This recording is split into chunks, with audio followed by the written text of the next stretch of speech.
Scanlon, and I live in Centerville. And I'm Virginia Hutchinson, and now I live in Hyannis. Previous to that, Sandwich. I think maybe in Centerville we used to have parades coming up the hill to the cemetery, the Girl Scouts, the Boy Scouts, and we worked for that. We had a drum and bugle corps that even Mr. Ailing gave us enough money to buy the bugles. And we all practiced and we got in our parade. And that was a fun thing growing up. Did you know Mr. Ailing? My father worked for him for years. And it was, he was a wonderful man for Centerville. He donated the library and he gave everybody money but expected it to be returned, which it was, Girl Scouts and anyone else. And we were part of that. We enjoyed doing it. It was fun. Jean? I think attending the Centerville School, we went through 5 grades at the Centerville Elementary School, which is still there. 6th grade, they sent us to Austria because the village became too populated by that time. But I have some wonderful memories of that school and the teachers there. Who was your principal? Mrs. Fuller, Stephen Fuller's wife, mother. I don't know if you've heard of her, but she was a wonderful principal. And the 1st grade, Mrs. Abbott, and then Miss Osgood, who later married the football coach here in Barnstable High School, Mr. Burris. 1942, the year after the war was declared. Well, it was declared in 41, so we graduated in 42, but we didn't have even paper for a yearbook at that time because everything was cut back. But we did our thing and we loved being there, being part of it. 1939, 300th anniversary of the town, yes. Oh, goodness, they were wonderful teachers. Miss Noble was my mathematics, geometry, algebra, and strict but a beautiful lady. Mrs. Hurst was the English teacher who expected us to behave to start with. And I think we learned a lot. We tried. Yes, but beside the English teachers, Mrs. Eldridge was wonderful, and then science, we had Mr. Person in chemistry and physics. And in mathematics, we did have Miss Noble and another one there, I can't remember her name, but they were all good, wonderful teachers. We liked them all. I was lucky that maybe I took it in my stride. We had 7 children. You just learn, you don't argue, you just do what you're supposed to. But it was often told me Jeannie could do it, or Claire could do it, or Grant or Bryce could do it. Luckily, my younger brother and myself, we were more alike. That school wasn't the main thing that we did because we had to play first and we had to walk to get there half the time.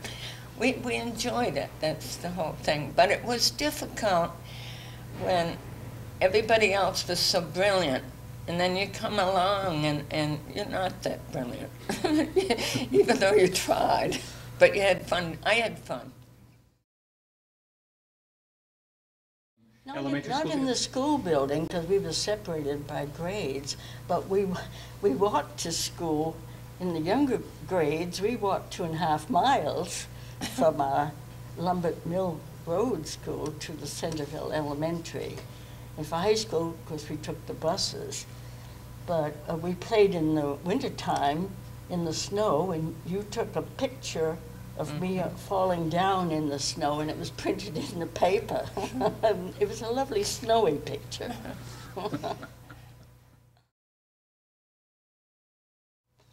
Favorite place, well, this took 3 years of my life, and I enjoyed coming here and meeting all the teachers here.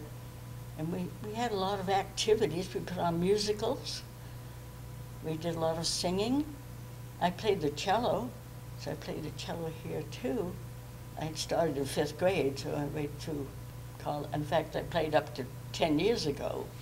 And I played the flute and piccolo in the town band here up to about 10 years ago, and also the Harwich band. And we had a little cello choir of 8 cellists. And we played at nursing homes. So.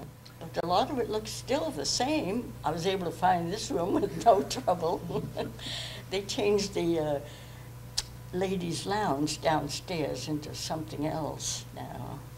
So there's no tax office or signing up for vote. No, it's all changed. Of course, the painting downstairs by Vernon Coleman, he was in our lifetime. Right. So we followed him, and a lot of my friends have his paintings in their homes. Really? Beautiful paintings, yeah. And the high school has some, and in their cafeteria, I believe they still have all of his paintings around the wall. Yeah. You wouldn't believe it.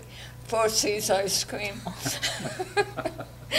When we were kids, we lived on the lake, you know, and that's the most fun when a teenager has a bunch of friends. You go swimming and everything. And at night, if we had a dime, which we apparently did, we would walk down from the lake down to 4 C's ice cream as a group. And even though we were 16, 17, 18, that was a big date for all of us. We didn't get to the movies or dancing or whatever, but that was a fun place. No, my friend Charlie Crocker did, and Charlie was a nephew of Chester Crocker, who was a selectman in this building, along with Victor Adams and one other, I can't remember his name, but I didn't work there, but I had a babysitting job with a little 5-year-old, and the mother said, just go to the restaurant across the street. It was a lovely restaurant, blue and white. And she said, just have your lunch, you and the little girl, and don't pay, just walk out. So every day for a week we did that, and it was all paid for by her later on, I guess. Sure. Yeah. Probably the beach club in Centerville. I only had for 2 weeks because I was 16 and the other girls several of them had left for college and they needed somebody to work out on the deck. And so I did, and my job was to take an order for a hot dog or hamburger. And do you want me to tell you how I nearly got fired? I would have, except they were desperate. There was a very, very wealthy man, Mr. Mellon, sitting in one of the tables with apparently his daughter, but I didn't know who he was. It never impressed me who anyone was at the time. And a dog came up on the deck that had been in the water, covered with seaweed, this big old dog, dirty. And one of the rules, you do not feed any animals on the deck. That was a rule. So this girl sitting with this man wanted a hamburger for the dog, and I told her, no, I'm sorry, I can't give you a hamburger. I want a hamburger for the dog. No, I'm sorry, I cannot get you one. And 3 times she said it. Finally, she got up and went and got her own hamburger. I didn't realize until it was the next day that it was Mr. Mellon. He was the president of the company, of the beach club, plus being a multi-millionaire, a very important job, apparently. But it still wouldn't have changed things. I would have done the same. He sat there and he laughed, and I didn't know why this man was laughing. Somebody who told his own daughter she couldn't have something, and that apparently was new. But that was the way it was. You were told not to do something, and we apparently did it, or did not do it. Not until we retired, because everybody moved out when World War II came along. It really, mixed people up and went to all sections of the country. My brothers were joined the armed forces, and my oldest daughter, she married one of our armed force, so she moved with him. And my other sister also went to Florida, I believe. And it just, the whole family just evaporated, you might say. But later on, we got together. Well, there's no place like Cape Cod, I think. And I convinced my husband, who was from Detroit, that this was the place to go, and he thought it was beautiful too, and he didn't want to go back to Detroit. So we looked for a place to retire, and we found it on Long Pond in Centerville. Sure. So we were there 30 years. Well, I've been here 30. He's been gone 20 years now, but he had 10 years. Good life on Long Pond. What was your first? We all came back after we were married. Came back, we retired, came back here. My first husband, I had gone to Michigan when I was first married, and my husband had a serious heart condition. And they told us that we needed to go to an area where it was recreational and good air. So naturally we had to come back to Cape Cod. And he lived 17 years here, considering that he only had, they thought, less than a year to live. And he lived 17 on Cape Cod. But it was a good move. We loved it. Let's start with Oh, Jean. I take a 1.5 or 2 mile walk about 5 days a week. And then I have 23 little flower gardens around my house, so I take care of those. They demand a lot of water, especially this summer.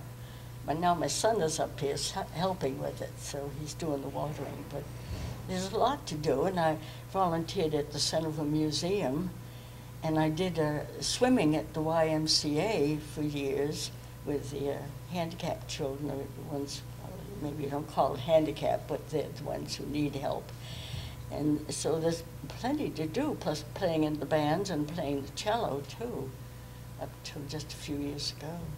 Oh, golf is great. One thing, my first husband died, and there were 2 things I wanted at the time that I hadn't been able to do, and one was to take up golf, and the other was to belong to a garden club. And I did both within a couple months. And the golf, they had advertised that they would have senior golf in the school building, and we learned how to use the golf club and hit this make-believe ball over a tennis net in the gym.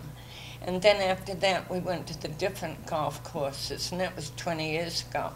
So I've been doing it ever since. Okay. Played yesterday, got a 72, 18 holes. It's only a par 3 course. It's not as though I can brag that much. But then tomorrow I'll go out for 9 holes with another group. I was the captain of our field hockey team in high school, and I earned a big trophy from Gene Hinkle, who's a millionaire over in Osterville. And I had to make the decision whether I'd take up golf or go ahead with music. And my music won out, so that's why I ended up with the cello and flute and piccolo.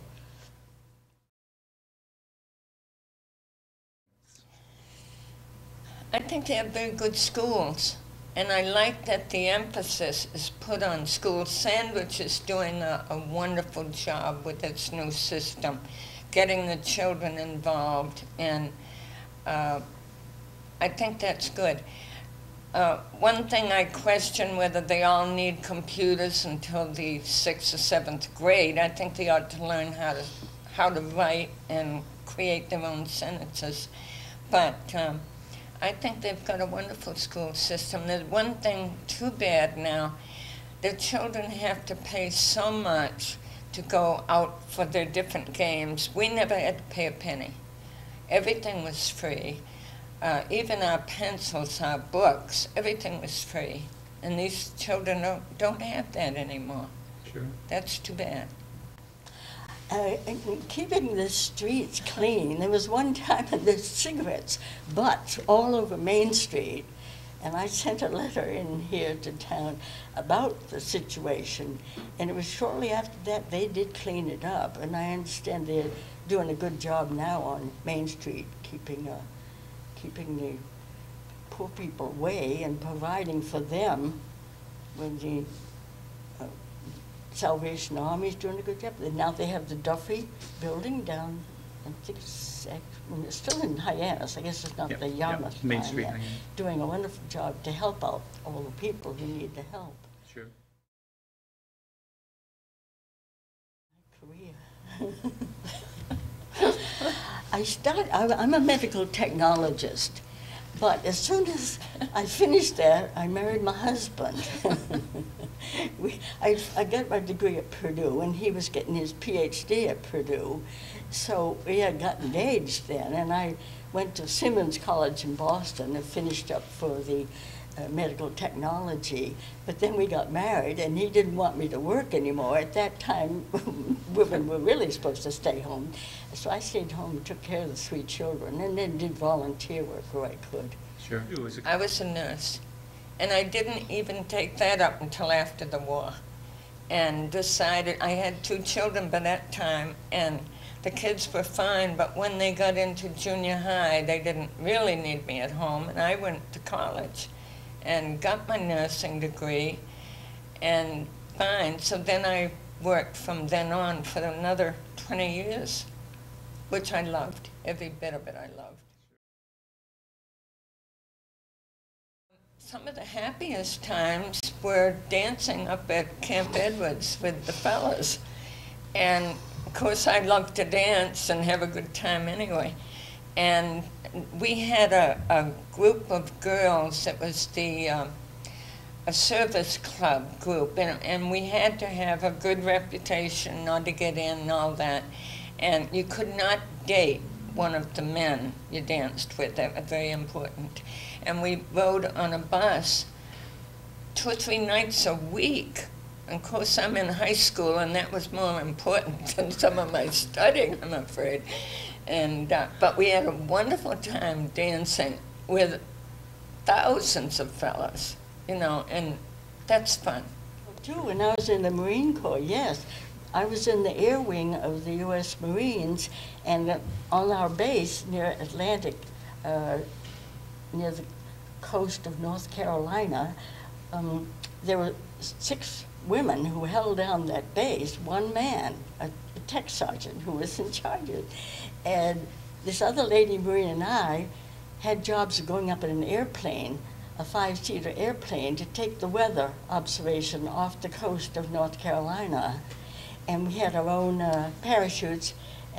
They had to be, the harnesses had to be, and the lady who was in charge of the whole parachute division, all women, she said, Dunham, my last name was Dunham, and says, I'm designing it just for you, and I'm gonna pack your parachute.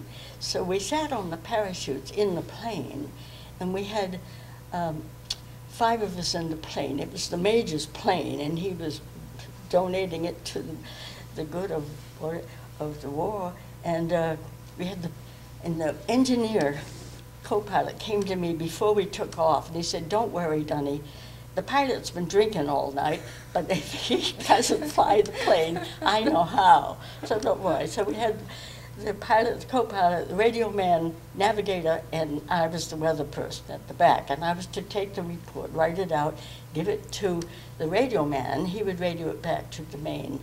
But this time, it was the cumulus car of the thunderclouds were up there, and a lot of air currents. And he was giving us a really good ride.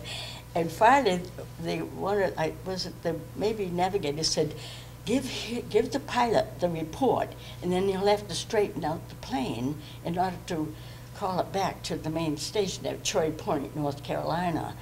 And so I did that. And he did it. But at the end of that, he thought he'd give us another thrill. And he took that plane down close to the shoreline so you could see every blade of grass on that North Carolina shore, plus the they had meters for the Coast Guard on horseback to go and call in. They were protecting the shore from the Nazi submarines and the skin divers who were coming in. They got a couple of them. And so we were doing that. It was horrifying. It was to look, when we were going to crash. But then you have to call in to who's ever in charge at the station. And it's a woman, of course. And he says, I'm coming in now. And she says, I don't see you. Where are you? And he says, here I come. And he went down like that. And my stomach just turned over. We couldn't get out of that plane. And the other fellas, too, got out. Now, to fly a plane, it's all men. They don't let the women at that age do it. But they let weather people go. So all of us just took 15 minutes for me to get back my equilibrium. That was really a thrill.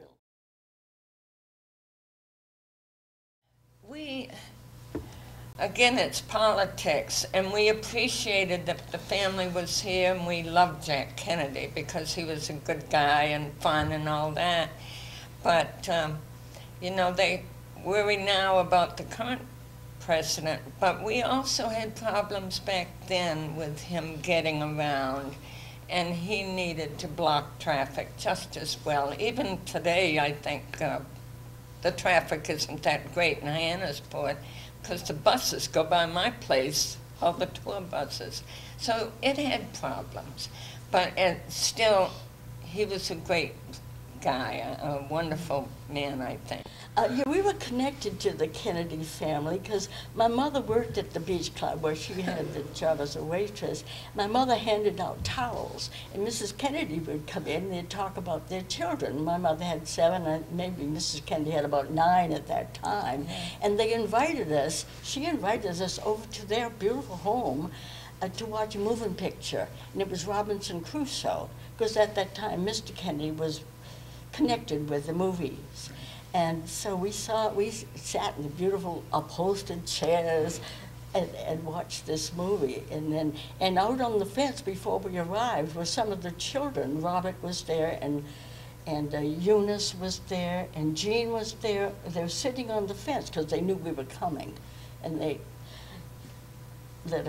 showed us the way into the beautiful movie room. And if you ever saw anyone barefooted, it usually was one of the Kennedy kids, whereas the rest of us wore shoes, but they could get away with going barefooted. They were a fun family. Sure. Yeah. I'm Virginia Hutchinson from Hyannis.